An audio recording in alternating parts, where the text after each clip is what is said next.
Bien-aimés frères et sœurs dans le Seigneur, bonjour, je suis Carlos Recandé pour 5 minutes avec Jésus-Christ.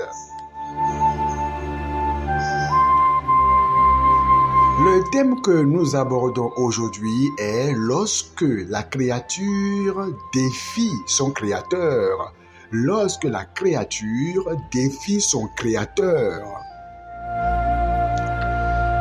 Bien-aimés frères et sœurs dans le Seigneur, il y a certaines personnes qui se plaisent à défier le Créateur, à défier le Tout-Puissant, à défier le Dieu qui règne d'âge en âge, à défier le Dieu qui parle et les montagnes se fendent.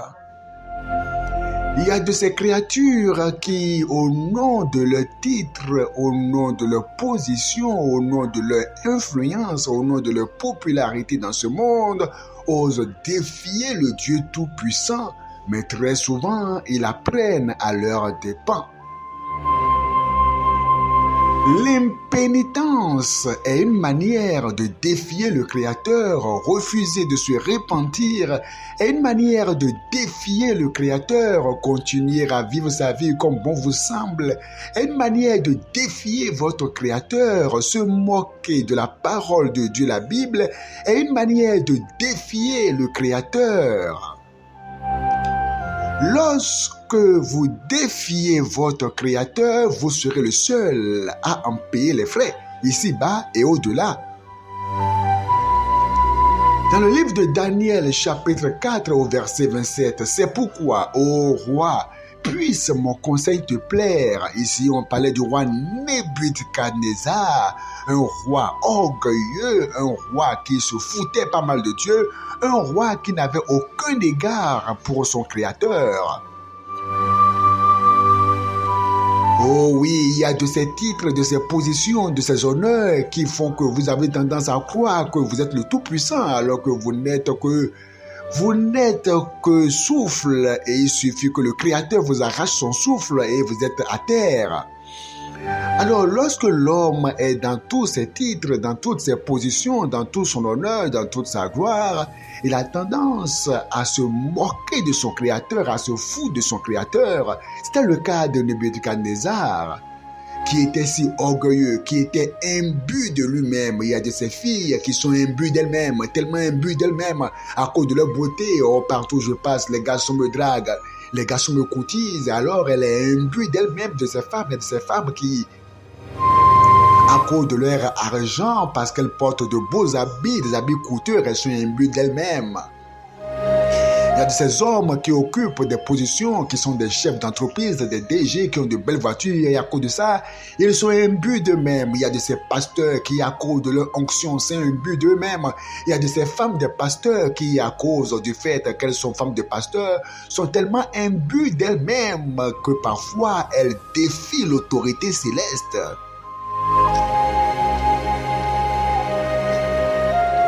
C'était le cas de Nebuchadnezzar dans Daniel 4, verset 27. C'est pourquoi, ô roi, puisse mon conseil te plaire, mets un terme à tes péchés en pratiquant la justice et à tes iniquités, en usant de compassion envers les malheureux, et ton bonheur se prolongera.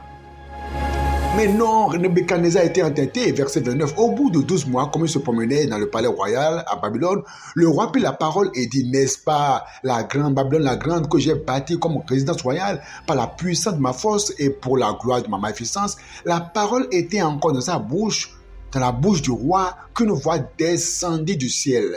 Apprends, roi Nebuchadnezzar, qu'on va t'enlever le royaume, on te chassera du milieu des hommes, tu auras ta demeure avec les bêtes des champs, on te donnera comme au bœuf de l'herbe à manger, et 7 temps passeront sur toi jusqu'à ce que tu saches que le Très-Haut domine sur le règne des hommes et qu'il le donne à qui il lui plaît.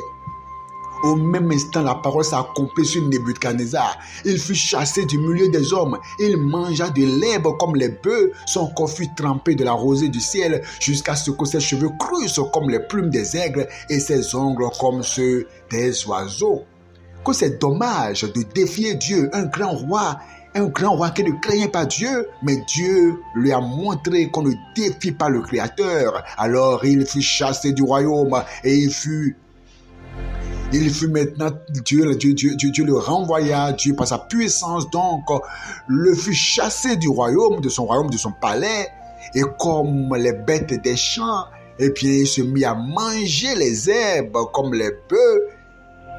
Que c'est dommage. Voici l'humiliation que l'on subit lorsqu'on refuse de s'humilier devant son Créateur. On finit par subir l'humiliation céleste lorsqu'on refuse de se rabaisser devant son Créateur, d'honorer son Créateur en se repentant sincèrement de la vie pécheresse que l'on mène.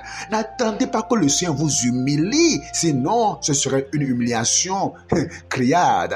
Alors, c'est après cela que Nebuchadnezzar a crié à l'Éternel et a reconnu que le Créateur est 1000 fois supérieur à la créature. Repentez-vous maintenant et faites la paix avec Dieu et humiliez-vous. Que son bénisse.